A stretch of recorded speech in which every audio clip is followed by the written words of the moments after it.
Assalamualaikum warahmatullahi wabarakatuh. Sebelumnya, pertama-tama perkenalkan, saya Sri dengan NIM 120-704-013. Di sini saya akan menjelaskan tentang mind mapping yang telah saya buat sebelumnya. Nah, mind mapping kali ini membahas tentang unsur golongan 13. Unsur golongan 13 ini termasuk dalam sistem periodik unsur. Seperti itu. Sebelum masuk ke dalam unsur-unsur, kelima unsur yang berada di unsur golongan 13, saya akan menjelaskan tentang kecenderungan golongan ini sendiri. Nah, yang pertama ada boron.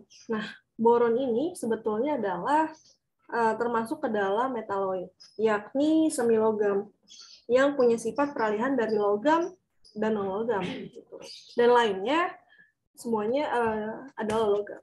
Nah, golongan ini sendiri itu nggak punya pola titik lele yang sederhana atau teratur semakin ke bawah. Tetapi titik didihnya itu nunjukin kecenderungan menurun seiring dengan bertambahnya massa unsur. Nah, alasannya sendiri itu apa sih sebetulnya? Kurangnya keteraturan ini adalah bahwa setiap elemen dalam kelompok golongan 13 itu diatur dengan cara yang berbeda dalam fase padat.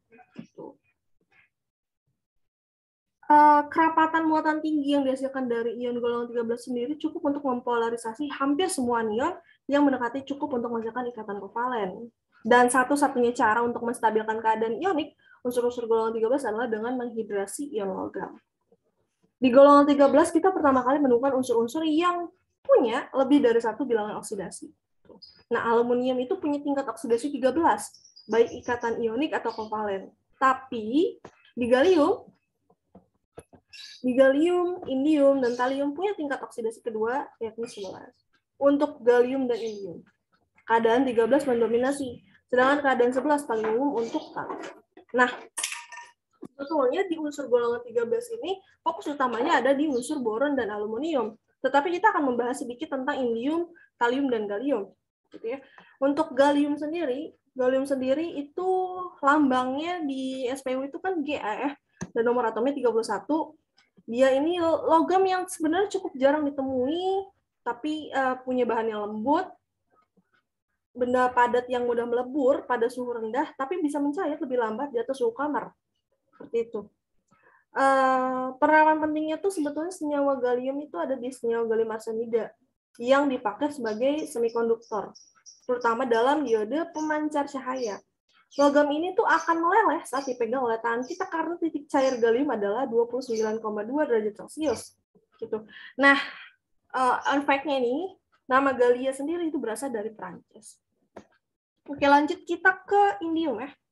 Bisa dilihat ini ada contoh unsurnya. Indium sendiri itu di SPU punya nomor atom 49. Dia itu logam pasca transisi yang menyusun 0,21 ppm dari kerak bumi. Wow. Indium tuh lembut dan lunak, punya titik lebur lebih tinggi daripada natrium dan galium, tetapi lebih rendah daripada litium dan timah. Seperti itu. Yang lanjut ada di talium. Talium adalah suatu unsur kimia dalam tabel periodik yang punya lambang Ti dan nomor atom 81. Logam ini ternyata sangat beracun, pernah digunakan sebagai bahan racun. Talium juga dipergunakan dalam sebagai detektor inframerah tikus dan insektida. Seperti itu. Oke. Tadi kita udah bahas sedikit bahwa fokus utama di sini adalah dua unsur, boron dan aluminium. Kenapa? Karena boron dan aluminium sebetulnya punya sifat kimia yang nggak biasa, terutama hidranya. Kalau untuk boron. Sedangkan aluminium adalah logam yang paling banyak digunakan sebetulnya. Untuk boron sendiri. Boron. Ya, kita lihat boron. Boron adalah, tadi seperti singgung awal, adalah metaloid. Ya. Metaloid adalah semi logam dari golongan 13. Unsurnya itu bisa diperoleh dari oksidanya dengan memanaskan logam reaktif seperti magnesium. Nah, magnesium oksida bisa dihilangkan dengan reaksi asam. Jadi sulit untuk dapetin elemen dalam bentuk yang murni gitu. Seperti itu. Dan boron murni punya bentuk kristal murni yang berwarna hitam dengan kilologam mirip dengan silikon. Faktanya sifat kimia boron mirip dengan silikon. Oke. Dan boron adalah elemen langka di kerak bumi, tetapi ada deposit besar garamnya. Endapan ini ditemukan di lokasi yang pernah memiliki aktivitas vulkanik yang intens seperti garam borak dan karbon. Nah, sekitar 35% dari produksi boron digunakan dalam pembuatan kaca boroksit kilat. Seperti itu. Dan lanjut, kita masuk ke borida, penjelasan tentang borida. Nah, boron sendiri kan dengan bentuk sejumlah besar senyawa biner nih. Gitu ya. Namun stokiometri senyawa ini tuh jauh dari sederhana. Senyawa yang paling penting adalah boron karbida yang punya rumus empiris B4C. Tapi walaupun namanya karbida, strukturnya itu berbasis boron. Oke. Salah satu metode purgatif adalah reduksi di boron trioksida dengan karbon. Nah, boron karbida ini adalah salah satu zat yang paling sulit diketahui. Seperti itu. Nah, titanium borida termasuk dalam kelas borida yang berbeda. Borida ini terdiri dari lapisan heksagonal, ion boron isoelektronik, dan isofluorol dengan alotrop karbon grafit. Setiap atom boron yang memiliki muatan 12 dan stokiometri kelas borida ini sesuai dengan logam dalam keadaan oksidasi 12. Borida lapisan heksagonal lain adalah magnesium borida, atau lebih tepatnya M3B6. Senyawa ini sangat murah, jadi banyak banget tersedia gitu. Tetapi di tahun 2001, senyawa ini secara tidak sengaja ditemukan sebagai superkonduktor pada suhu rendah. Oke, selanjutnya kita ke tentang borana. Borana sendiri adalah yang kedua setelah karbon dalam jumlah hidrida yang terbentuk gitu, terbanyak. Nah, secara struktur, boron-boran yang paling sederhana B2H6. Salah satu aspek yang paling unik dari kimia borana ini sendiri adalah atom hidrogennya tuh sering jadi jembatan antara atom boron tetangga. Gitu. Juga atom boronnya ini sering ngebentuk unit segitiga. Setiap polyhedron yang mengandung wajah segitiga secara umum dikenal sebagai deltahedron dan punya 3 kelas umum, boran dan anion borannya. Gitu. Lalu ada ikatannya nih. Ikatannya sendiri dalam penemuan borana paling sederhana itu punya rumus molekul B2H6 kan, bukan BH3. Tapi terbukti nih dan jadi permasalahan gitu bagi ahli kimia anorganik. Gimana ikatan itu tuh bisa dijelasin gitu. Karena secara konvensional atom hidrogen diyakini hanya membentuk satu ikatan kovalen. Ikatan sebagian besar boron melibatkan ikatan 3 atom 1 elektron pasangan serupa. Gitu. Seperti yang ada gitu ya, 2 atom hidrogen itu menghubungin atau menjembatani pasangan atom boron. Nah, pemanfaatan atom hidrogen sebagai jembatan berarti bahwa satu pasangan elektron dapat memenuhi persyaratan ikatan 2 atom boron. Gitu. Bentuk molekulnya gitu ya, dapat dibentuk sebagai kira-kira tetrahedral di sekitar setiap atom boron dengan menjembatani atom hidrogen dalam apa yang kadang-kadang disebut ikatan pisang. Gitu. Lalu untuk sintesis dan reaksinya, sekitar 200 ton di boron sebenarnya diproduksi setiap tahun. Sintesis industri itu dilakukan dengan mereaksikan boron trifluorida dengan natrium hidrida untuk menghasilkan diboron tak berwarna yang beracun. Reaksi yang sangat eksotermis menghasilkan diboron trioksida dan uap.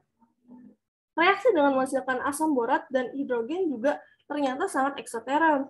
Sebagian besar boron disintesis dari diborannya. Misalnya tetraborana 10 terbentuk dari kondensasi 2 molekul diborana. Terus ada pentaborana 11 dibentuk melalui reaksi dengan molekul diborana lain. Jadi sebetulnya diborana adalah reagen penting dalam kimia organik. Yang terakhir ada ion tetrahidroborat. Jadi satu-satunya spesies boron yang lain yang digunakan dalam skala besar adalah ion tetrahidroborat atau rumus itunya adalah BH42. Berbeda dengan boron netral yang sangat reaktif, anion ini tuh bisa dikristalisasi dari air dingin sebagai garam natrium. Struktur kristal natrium tetrahidroborat menarik karena punya adopsi gitu ya, dari struktur natrium klorida dengan seluruh ion BH42 menempati tempat yang sama dengan ion klorida. Gitu. Jadi ini tuh sangat penting karena sebagai zat produksi ringan, terutama dalam kimia organik. Karena dipakai buat mereduksi aldehida menjadi alkohol primer dan keton menjadi alkohol sekunder tanpa mereduksi gugus fungsi lain seperti karboksila. Gitu. Oke, balik lagi ke cabang yang ini. gitu ya. Kita akan menjelaskan tentang boron halida. Jadi ada dua halida yang menarik di sini, yakni boron trifluorida dan boron triklorida. Kalau boron trifluorida itu relevan dalam konteks ikatan sebenarnya, karena itu adalah asam lewis prototipikal, sedangkan boron triklorida menggambarkan reaktivitas kimia yang sangat tinggi dari sebagian besar klorida non logam dibandingkan dengan klorida ionik. Nah, untuk boron trifluorida itu nggak ngalamin deionisasi. Dia tuh tetap gitu sebagai senyawa trigonal planar. Itu sederhananya itu BF3. Dan sebuah studi molekul menunjukkan bahwa energi ikatan boron fluorin itu sangat tinggi.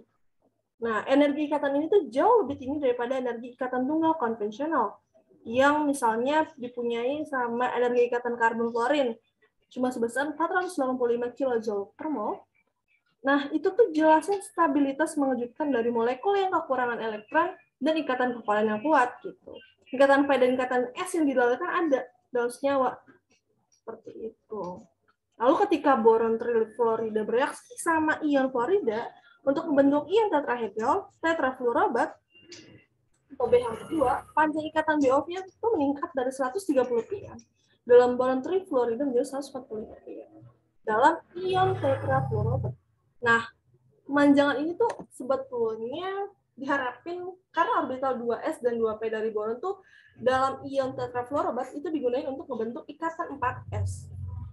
Oleh karena itu nggak ada orbital yang tersedia dalam ikatan P dalam ion tetrafluorobat, sehingga ikatan BOF dalam ion ini akan jadi ikatan tunggal murni gitu kalau mau. Dengan menggunakan orbital 2p PZ yang kosong, boron trifluorida dapat berperilaku sebagai asam. Seperti itu. Masuk ke boron triklorida gitu ya. Kalau kita melintasin tabel periodik, itu klorida dari boron adalah klorida yang pertama kita temui, yang ada sebagai molekul kecil yang terikat secara kovalen. Dengan demikian itu cukup khas. Klorida ionik adalah padatan yang larut dalam air untuk membentuk kation dan anion terhidrasi. Namun klorida kovalen molekul kecil yang khas adalah gas atau cairan pada suhu kamar dan bereaksi hebat dengan air. Misalnya, gelembung boron triklorida dalam air ngasilin asam borat dan asam klorida. Seperti itu. Oke. Yang terakhir ada aspek biologis ya. Nah, apa sih sebetulnya keistimewaan boron itu apa? Oke. Boron ternyata tuh merupakan mikronutrien esensial pada tanaman. Lalu setelah seng, boron itu adalah defisiensi tanah yang sebetulnya paling umum, paling banyak di seluruh dunia. Nah, juga nih, ada kelas tumbuhan yang dikenal dengan sebagai dikotil, punya kebutuhan boron yang ternyata jauh lebih tinggi daripada monokotilnya. Nah, tapi ada tanaman yang rentan terhadap defisiensi boron dan sering membutuhkan suplemen boron seperti alfalfa, wortel, kopi, kapas, kacang tanah, gula, dan sebagainya. Oke, masuk ke unsur yang terakhir. Oke. Ada aluminium. Aluminium sendiri adalah logam dengan potensial reduksi standar negatif yang tinggi, gitu ya. Yang diharapin tuh jadi sangat reaktif. Tapi kenapa sih aluminium dapat digunakan sebagai logam sehari-hari gitu, daripada natrium yang biasanya dipakai di laboratorium? Ternyata nih itu karena ada hubungan dengan oksigen, reaksinya dengan arus oksigen. Karena setiap permukaan logam aluminium yang terbuka dengan cepat akan bereaksi dengan dioksigen yang akhirnya membentuk aluminium oksida, Al2O3. Untuk menatakan ketahanan korosinya, produk aluminium itu dianodisasi. Dengan kata lain, produk aluminium digunakan sebagai anoda dalam sel elektrokimia, dan aluminium oksida tambahan akan diendapkan sebagai produk elektrolit di atas lapisan yang terbentuk secara alami. Nah, daya tarik khusus aluminium sebagai logam konstruksi adalah densitasnya yang rendah, kedua setelah aluminium. Juga nih, yang paling umum adalah aluminium itu sebagai konduktor panas yang baik. Ya. Jadi kalau di alat masak biasanya banyak gitu dipakai aluminium ini tuh. Aluminium juga bukan cuma itu, tapi juga sebagai konduktor listrik yang efektif gitu. Biasanya dipakai untuk saluran listrik atau kabel rumah kan. Nah, tapi seperti apa sih sifat kimianya? Misalkan nih, sebagian besar kimia aluminium itu sendiri sebenarnya lebih mirip dengan skandium daripada anggota kelompok 13 yang nggak reaktif secara kimiawi. Misalnya, bubuk aluminium akan terbakar dalam nyala api untuk ngasilin debu. Awan aluminium oksida dan aluminium akan terbakar secara sangat eksotermik dengan halogen seperti di klorin. Lalu ada juga kesamaan diagonal dengan berilium. Misalnya aluminium seperti berilium adalah logam amfoter bereaksi dengan asam basa. Dalam larutan benar air, ion aluminium itu terdapat sebagai ion heksakualuminium, tetapi mengalami reaksi hidrolisis untuk menghasilkan larutan ion. Jadi, larutan garam aluminium itu sifatnya asam, gitu ya. Dengan kata lain, konstanta ionisasi asamnya itu hampir sama dengan asam metanol. Nah, penambahan ion hidroksida ke ion aluminium itu pertama-tama menghasilkan endapan aluminium hidroksida agar-agar. Tapi produk ini bakal larut kembali dalam ion hidroksida berlebih, yang akhirnya nanti ngasilin ion aluminat. Disebut juga ion tetrahidroksida aluminat. Oke, terus di dalam industri sendiri ekstraksi aluminium itu seperti apa gitu? Pertama-tama ada kimiawan Jerman namanya Friedrich Wöhler, gitu ya, termasuk yang nyiapin logam aluminium murni pertama gitu, orang pertama lah gitu. Dulu aluminium itu dipakainya buat sebagai peralatan makan yang mahal gitu kan. Kaisar-kaisar dulu pakai aluminium gitu sebagai peralatan makan di acara-acara khusus gitu. Nah, si Wöhler ini tuh ngelakuin proses kimia untuk manasin logam kalium dengan aluminium klorida memakai reaksi redoks. Penemuan metode reaksi elektrolitik ini itu dilanjutkan lagi sama ahli kimia Prancis namanya Henri Saint-Jean dan Claire Deville untuk sebagai penurunan biaya listrik yang nyebabin harga aluminium logam tuh jadi turun. Nah, ini terjadi pada akhir abad ke-19. Tapi produksi logam dalam skala besar itu ngebutuhin ternyata metode yang menggunakan biji yang murah dan banyak gitu. Rute ini ditemukan secara independen pada tahun 1886 oleh dua ahli kimia muda, satu di Prancis namanya Paul Héroult dan satu di Amerika Herbert Hall. Oke, jadi intinya aluminium adalah logam yang paling melimpah di kerak bumi. Langkah pertama dalam proses ekstraksi adalah pemurnian bauksit. Langkahnya dilakukan dengan mencerna biji yang dihancurkan dengan larutan natrium hidroksida panas untuk menghasilkan ion aluminat yang dapat larut. Namun untuk elektrolisis aluminium oksida perlu untuk menemui senyawa aluminium dengan titik leleh yang jauh lebih rendah. Nah, Halt dan Hazes ini secara bersamaan menemukan penemuan senyawa aluminium dengan titik leleh yang rendah ini. Namanya mineral kriolit, yang nama kimianya adalah sodium hexafluoridaluminat atau Na3LF6. Dan perlu diketahui sekitar 25% dari keluaran logam aluminium itu digunakan untuk industri, konstruksi, dan proporsi yang lebih kecil digunakan untuk pembuatan pesawat terbang, bus, dan gerbong penumpang kereta api, peti kemas, dan lain-lainnya. Seperti itu. Jadi kayak udah umum gitu ya. Tapi ada masalahnya nih, problem yang ditemukan pasti ada ya, masalah lingkungan dari produksi ini. Nah, ternyata dia ngasilin 4 masalah gitu ya. Yang pertama ada lumpur merah. Gitu. Ini dihasilkan dari pemurnian bauksit tadi dan bersifat sangat basah. Jadi masalah. Yang kedua ada gas hidrogen fluorida yang dihasilkan ketika kriolit bereaksi dengan jejak kelembapan dalam aluminium oksida. Yang ketiga ada oksida karbon yang dihasilkan di anoda. Dan keempat ada fluorokarbon yang dihasilkan oleh reaksi fluorin dengan anoda karbon. Oke, itu tadi masalah lingkungan produksinya gitu. Jadi dihasilin produk sampingan itu. Nah, selanjutnya ada aluminium halida. Kalau ini adalah rangkaian senyawa yang ternyata menarik nih. Karena faktanya aluminium fluorida itu punya struktur kristal ionik yang khas dengan susunan kation dan anion yang berselang-seling. Bromida dan iodida keduanya ada sebagai dimer yang terkait secara kovalen. Yakni ada Al2Br6 dan Al216.